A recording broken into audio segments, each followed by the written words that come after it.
고향살이 내태든가 손꼽아내 보니 고향 떠난 시대에 청춘만 흐르고 우편 같은 이내 신세 혼자도 기막혀서 창문 열고 바라보니 하늘은 저쪽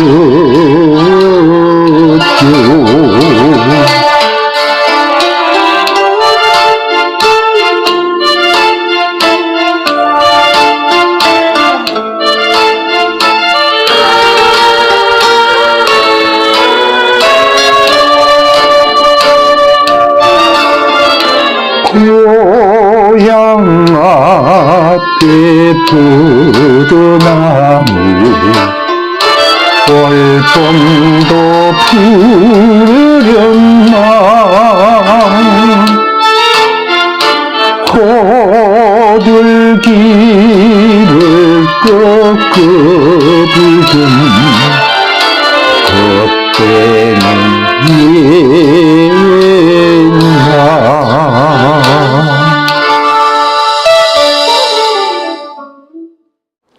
추석 명절 잘 보내셨습니까? 현대인은 고향을 잃어버린 사람이라고 합니다.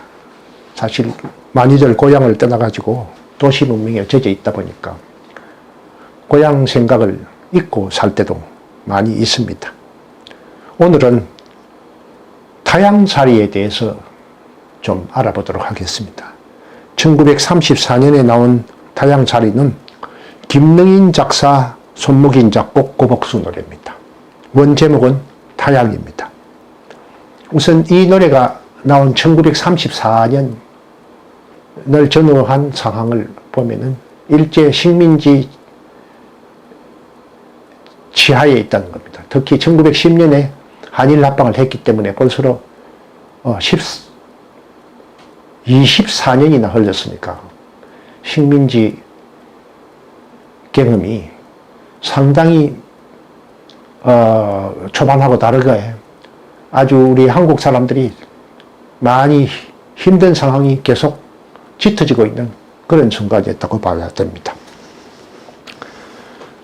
1910년에 나라를 잃었을 때에 한국인들은 나라 잃은 민족의 슬픔이라는 것이 가슴에 금방 그렇게 와 닿지는 않았을 것 같습니다. 그러나 실제로 일본의 무단 통치와 문화 통치 이런 걸 각종 걸 겪으면서 나라 잃은 민족의 슬픔이라는 게 몸에 정말 구구절절히 가슴에 와 닿았습니다. 정치적으로는 선거권과 비선거권이 없거나 제한되는 바람에 자신의 정치 의사를 대변할 게 없었습니다. 그래서 일제 헌병과 경찰은 뭐 좀 사람들을 고분고분하지 않는 사람을 전부 불령선인으로 불러가지고 퇴행과 가태료와 구속 등 법적 처분을 해야 되었습니다. 경제적으로는 토지조사 사업이라든지 산미정상계획 등을 통해 농촌의 피폐가 일어났습니다. 아울러서 회사도 설립하려면 허가제를 하는 바람에 정말 경제적으로 궁핍함이 더해졌습니다. 사회적으로는 조선징이라 해가지고 2등 국민이었습니다. 문화적으로는 언론기관이 통제되고 우리말과 글이 사용이 제한됐으며 장시개명을 해야 되는 이런 상황입니다. 그래서 이런 걸 극복하려고 우리 선열들은 1919년에 3.1운동, 1926년에 60만세 운동, 1929년에 강주 학생의거를 일으켰습니다만도 일제의 무자비한 탄압으로 실패했습니다. 이래서 독립운동을 하기 위해서 소수의 선각자들은 만주나 시베리아나 중국 본토로 고향을 떠났고 가기 위해서 고향을 떠났습니다. 다수의 민족들은 먹고 살기가 너무 힘들어집니다. 그래서 이 사람들은 먹고 살기 위해서 만주, 시베리아, 일본으로 갔습니다. 특히 1931년에 만주 사변이 생기고 1932년에 계래 만주국이 생기면서 더 많은 사람들이 만주로 가게 됐는데 이것은 그 넓은 만주에 항무지뿐이고 사람이 없기 때문에 일본 제국주의자들은 조선 사람뿐만 아니라 일본 사람, 중국 사람, 몽골 사람, 만주 사람 이런 것들을 전부 그쪽에 많이 가도록 유도를 했습니다. 억지로 가도록 하는 것도 한계가 있기 때문에 만주의 새 나라, 새 시대가 전개된다는 만주 유토피아가 막 강범하게 유포가 돼가지고 그래서 한국 사람들도 만주에 가면 뭐 좀 살 길이 열리려나 그런 생각으로 만주에들 많이 갔습니다. 아울러서 우리 한반도에는 또 공장들이 좀 생기기 시작했습니다. 그래서 공장에 취업하거나 또 학교에 가기 위해서 한반도에 내에 있는 서울이나 부산이나 대구나 뭐 저런 데 학교에 가기 위해서 고향을 떠나거나 아니면 일본 등에 학업을 잇기 위해서 고향을 떠나가 어쨌든 고향 떠나는 사람들이 많았습니다. 사실 조선시대 특별한 사람을 제외하고는 사방백리를 떠나지 않는 사람들이 우리 조선 사람들입니다. 그런데 이제 먹고 살기도 힘들고 독립운동을 하기 위해서 이런저런 이유로 일제에 끌려들어서 끌려가게 되어가지고 어쨌든 고향을 자의반 가의반으로 고향을 많이들 떠났습니다. 이런 시대적 배경 속에서 1911년에 울산에서 고복수가 태어나가지고 교회 선교사한테서 음악을 배워가지고 음악의 특기가 있었던 사람입니다. 마침 조선일보 후원으로 1934년 콜롬비아 레코드사가 전조선 맹가수 선발 음악대회라는 걸 열었습니다. 거기에 고복수는 부산 지역 예선에서 1등을 했습니다. 그래서 전국 9개 도시에서 3명씩 모두 27명이 치른 본선에서 과제곡 비령과 자유곡 낙하함을 불러가지고 정일경 조검자에 의해서 3등으로 입선했습니다. 당시 심사위원을 보니까 클래식 우리 가곡으로 유명한 현재명 선생하고 엊그제 말씀드렸던 사회찬미회 불렀던 윤신덕의 동생 윤성덕이가 심사위원으로 참여를 했더군요. 그런데 고복수는 사실 여기 콜롬비아 레코드사에서 찬밥 신세를 좀 면치 못했습니다. 정일경과 조금자는 노래도 취업을 하고 방송국에도 나갔는데 3등한 고복수는 녹음할 기회조차도 주어지지 않았습니다. 마침 흥행의 천재인 OK 레코드사의 이철 사장이 고복수의 능력을 알아보고 OK 레코드사로 스카웃됐습니다. 스카웃 하자마자 1934년 6월에 진주 출신 작곡가 손목인이 작곡한 노래를 전예작으로 취입했습니다. 앞면은 유랑극단의 배우로 신세를 슬프게 노래한 이은 애곡이고 그 뒷면에 타양이라는 노래가 실렸는데 이게 바로 타양살이입니다. 그랬는데 나오자마자 이 노래가 굉장히 히트했습니다. 발매가 얼마 되지 않는데 5만 장이 팔렸다니까 엄청 팔렸죠. 이렇게 팔린 데에는 고복수의 구수한 목소리하고 기교 없는 순수한 창법이 대중들의 호감을 산 것으로 봅니다. 어쨌든 이 노래가 굉장히 히트를 하니까 이제 고복수는 순회 악극단의 일원이 되어가지고 우리 조선 반도와 만주에서 공연을 했는데 만주 용정 공연 시에 부산 출신 30대 여인 한 분이 오셔가지고 집 주소를 보여주면서 안부를 전해달라.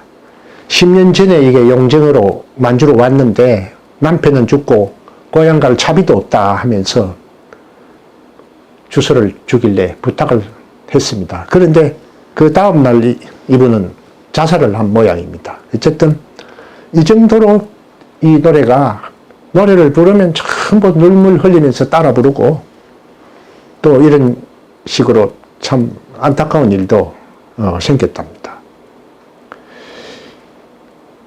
어쨌든 1934년에 타양살이로 성공을 거두자마자 1935년에 고복수는 또 사막의 한이라는 노래를 불러가지고 히트하고 1937년 1월에는 짝사랑인이라는 노래도 불러가지고 크게 히트했습니다. 악새슬 피우는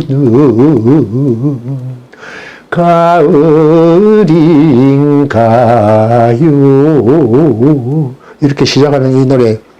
이 짝사랑은 보니까 일제 때 대중가요 작사가에 두 거봉이 있습니다. 한 사람은 박영호고 한 사람은 조명암인데 이 박영호 작사 손목인 작곡입니다. 이 고복수는 1937년에 알뜰한 당신으로 데뷔해가지고 히트를 하고 있는 한금심하고 10살 차이가 나는데 1941년에 결혼했습니다. 두 분은 아마 반도 악극자라는 곳에서 같이 활동을 하다가 결혼을 한 것 같습니다. 해방 이후에는 백조 가극당 멤버로 활동을 하다가 고복수 씨가 6.25 때는 인민군에게 연행되다가 원산 근처에서 탈출을 했는데 국군을 보자마자 저 고복수입니다. 타양살이 하면서 외쳐가지고 구출이 됐다고 합니다. 그 이후에 육군 정훈공학대에서 군 위문에 참여를 했다고 합니다. 이분은 1957년에 은퇴 공연을 해가지고 그때 한 100여 명의 후배 가수가 참여를 했다고 합니다. 1959년에 영화 타양살이를 제작을 했는데 흥행에 실패해서 서적 외판원도 하고 또 동화예술학원을 열어가지고 이미자, 안정회 등을 배출했다고 합니다. 1972년 2월 달에 사망을 하셨고요. 제가 문화체육관광부 예술국장 할 때인 2001년에 그의 부인 한금심이 사망을 해서 제가 조문을 한 적이 있습니다. 1991년 10월 17일에 울산시 중구 울산동원 입구에 노래비가 세워져 있습니다. 우리는 고향을 떠나서 객지에 산 지 정말 오래돼서 타양살이가 어떤 때는 고향처럼 느껴질 때가 있습니다. 그러나 타양이 고향이 될 수는 없습니다. 늘 마음속에 고향이 자리 잡고 있죠. 여러분, 그 고향을 떠올리면서 이 타양살이를 한번 불러보시기 바랍니다.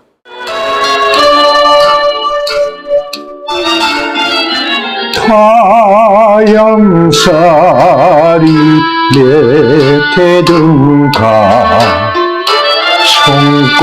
손꼽아내 보니 고향 떠난 시대에 청춘만 흐르고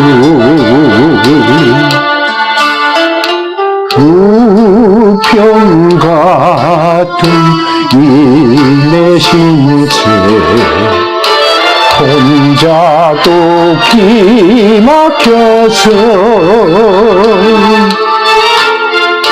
창문 열고 바라보니 하늘은 저쪽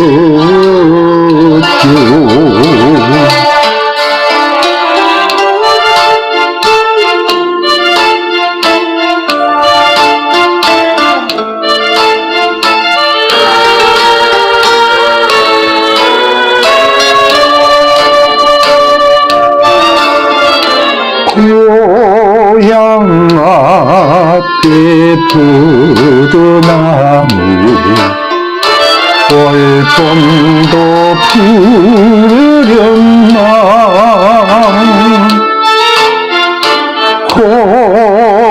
호들기를 꺾어 부은 겁대는